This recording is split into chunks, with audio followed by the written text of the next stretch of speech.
dejarnos para los fabricantes de himnos el considerar el cielo visible o paraíso como el trono de Dios y nuestra tierra de fango como su cascabel. Nuestra deidad no se encuentra ni en un paraíso ni en un árbol especial, edificio o montaña. Está en todas partes, en cada átomo del cosmos, tanto visible como invisible, dentro, encima y alrededor de cada átomo invisible y molécula divisible, porque ello es aquel misterioso poder de la evolución e involución, la potencialidad creadora, omnipresente, omnipotente y hasta omnisciente. Alto aquí. La omnisciencia es la prerrogativa de algo que piensa y negáis a lo absoluto el poder del pensamiento.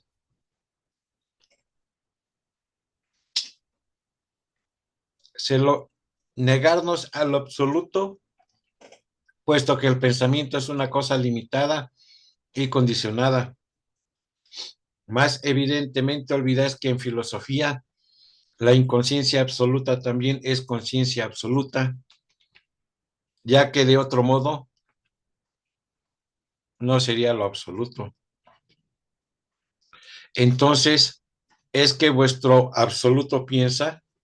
No, ello no piensa, por la sencilla razón de que es el pensamiento absoluto mismo, ni tampoco por igual razón existe, puesto que es la existencia absoluta y la seidad, no un ser.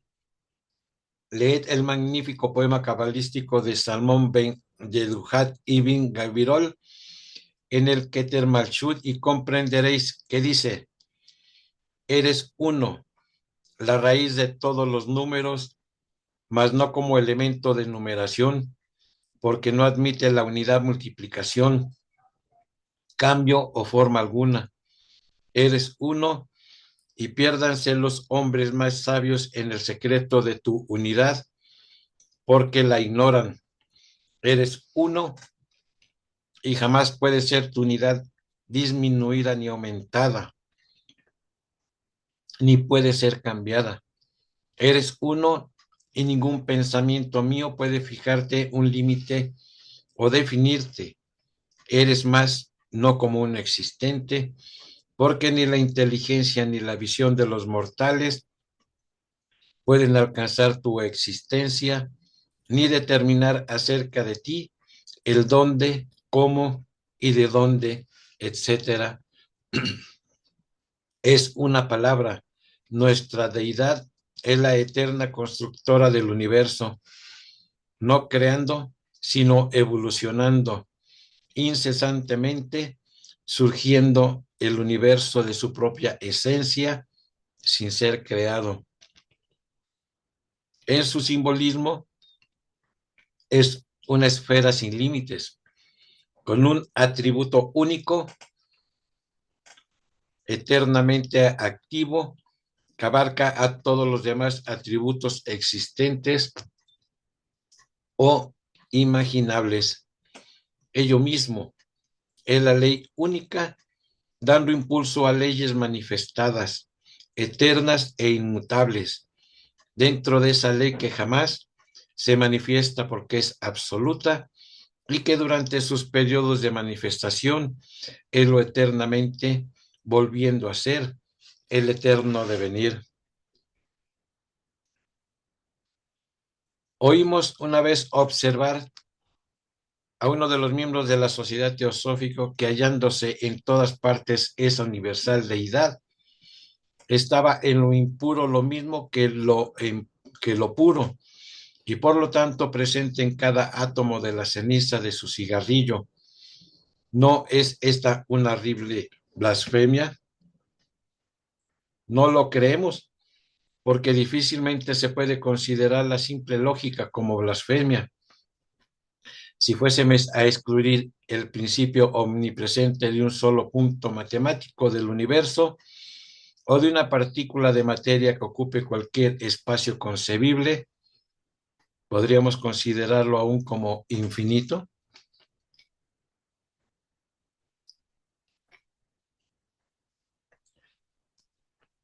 ¿Creéis en la oración? ¿Rezáis alguna vez? No, obramos en vez de hablar. ¿Tampoco ofrecéis vuestras oraciones al principio absoluto? ¿Por qué habríamos de hacerlo? Siendo como somos gente ocupada y teniendo mucho que trabajar, no podemos perder el tiempo en dirigir oraciones verbales a una pura abstracción. Únicamente lo incognoscible relaciona a sus partes entre sí, pero no tiene existencia tratándose de relaciones finitas. La existencia y fenómenos del universo visible dependen de sus formas activas y sus leyes, no de la oración u oraciones. ¿No creéis en la oración? No en la oración compuesta de tantas o cuantas palabras y que se repite exteriormente. Si es que por oración entendéis la súplica externa dirigida a un Dios desconocido, como la que inauguraron los judíos y popularizaron los fariseos, ¿existe otra clase de oración? Sin duda alguna. La llamamos oración de voluntad y es más bien una orden o mandamiento interno que una petición. ¿A quién rezáis entonces cuando lo hacéis? A nuestro Padre en el cielo en su sentido esotérico. ¿Acaso es diferente del que nos da la teología? Enteramente. Un ocultista o un teósofo dirige su oración a su Padre que existe en secreto. Leed y tratar de comprender el capítulo 6, versículo 6 de Mateo, y no a un Dios extracósmico y por lo tanto finito. Y ese Padre se encuentra en el hombre mismo. Así que hacéis del hombre un Dios, decís Dios y no un Dios. Para nosotros el hombre interno es el único Dios que podemos conocer. ¿Y cómo puede ser de otro modo? Concédenos lo que pretendemos, es decir, que Dios es un principio infinito, universalmente difundido. ¿Cómo puede en tal caso no complementarse el hombre con, por y en la divinidad? Llamamos nuestro Padre en el cielo aquella deífica esencia que reconocemos en nosotros, en nuestro corazón y conciencia espiritual, y que nada tiene que ver con el concepto antropomórfico que podemos formar en nuestro cerebro o en nuestra imaginación. ¿No sabéis que sois el templo de Dios y que en vosotros habita el Espíritu, lo absoluto Dios? Sin embargo, evite el hombre antropomorfizar aquella esencia que está en nosotros. No diga un teósofo si quiere seguir la verdad.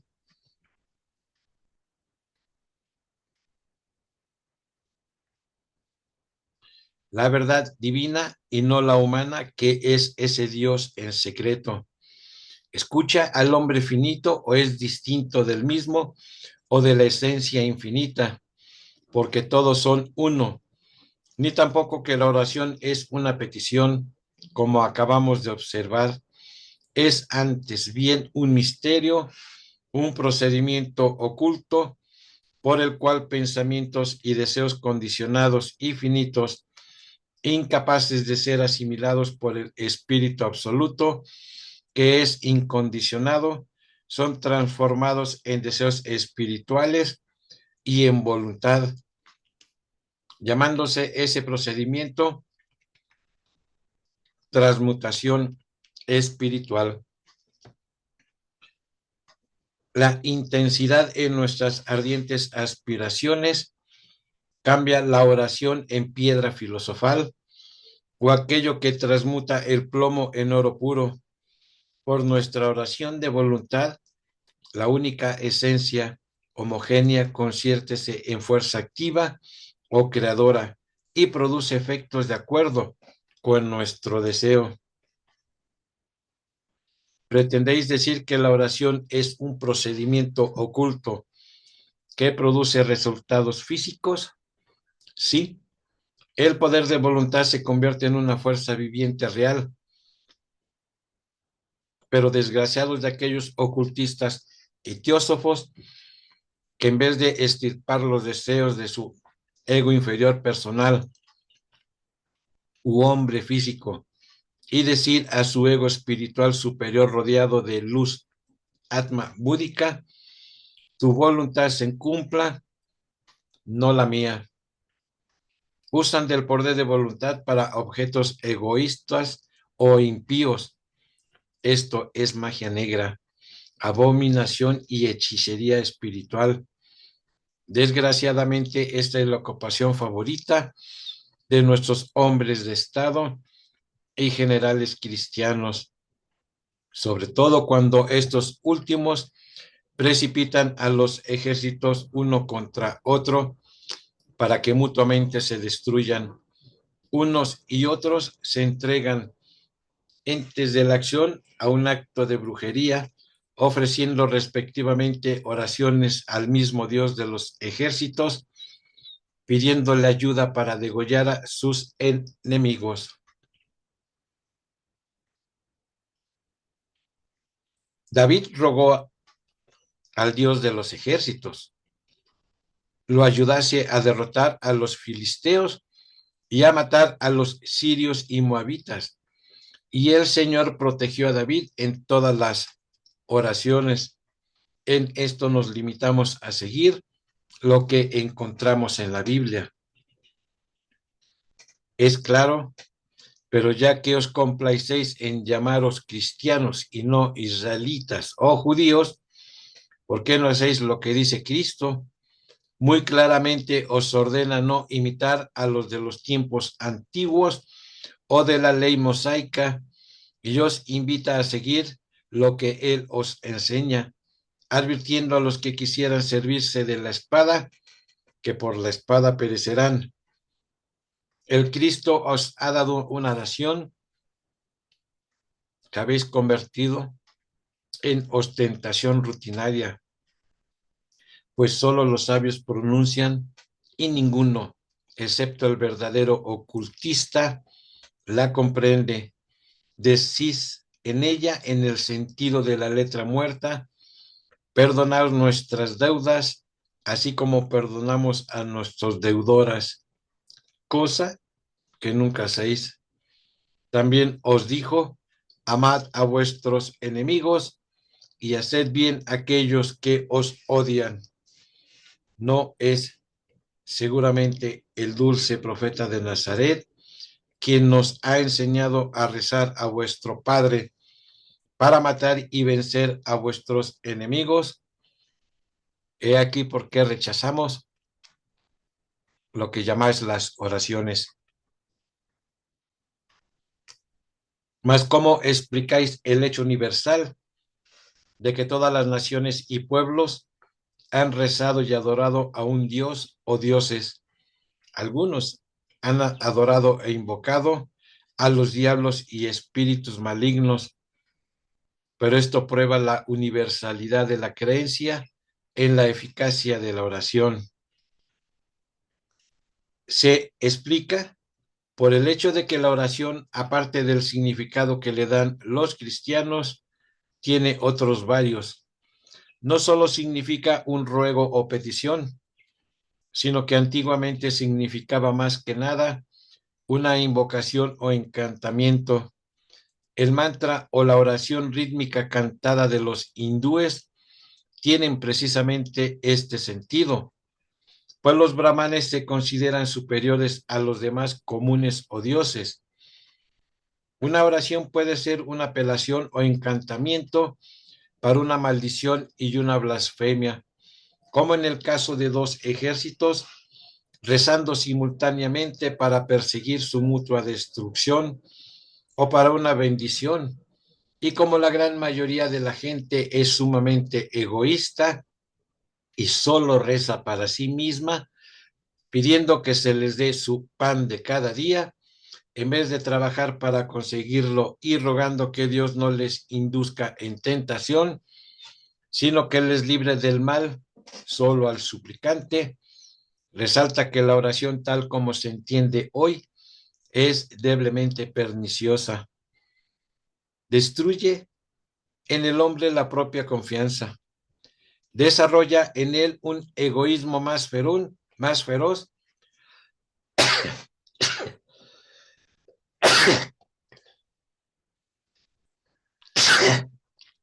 perdón, un egoísmo más feroz, aunque el que ya poseen naturalmente. Repetimos que creemos en la comunión y acción simultánea con nuestro Padre en secreto y en raros momentos de felicidad estática, en la fusión de nuestra alma superior con la esencia universal, siendo atraída hacia su origen y centro, estado llamado Samadhi durante la vida y Nirvana después de la muerte. Nos negamos a orar ante seres creados finitos, por ejemplo, dioses, santos, ángeles, etcétera, porque lo consideramos idolatría. No podemos rezar a lo absoluto por las razones antes expuestas y por consiguiente tratamos de reemplazar la oración estéril e inútil por actos meritorios y buenas acciones. Para los cristianos esto sería blasfemia y orgullo. ¿Creéis que se equivocan? Enteramente. Ellos son, al contrario, los que dan prueba de un orgullo satánico, con su creencia de que lo absoluto o lo infinito, suponiendo que pudiese existir la posibilidad de relación alguna entre lo incondicionado y lo condicionado, se digna escuchar cada oración necia o egoísta que se le dirige. Ellos son quienes virtualmente blasfeman, enseñando que un Dios omnisciente y omnipotente necesita de oraciones habladas para saber lo que ha de hacer. Esto, entendido esotéricamente, se haya corroborado por Buda y Jesús. El uno dice: no solicites nada de los dioses impotentes, no ores, más bien obra, pues la oscuridad no se aclarará. Nada pidas al silencio, pues no puede ni hablar ni oír. Y el otro, Jesús dice: cualquier cosa que pidáis en mi nombre, el del Cristo, la haré.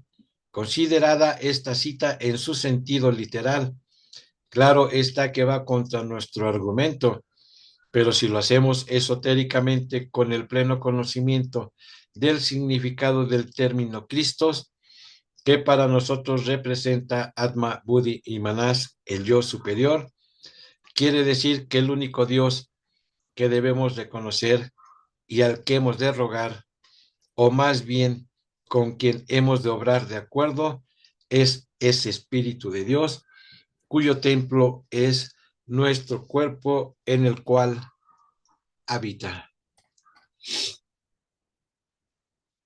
Bueno, pues hasta aquí vamos a terminar nuestra cápsula y también vamos a terminar la lectura de el libro La clave de la teosofía.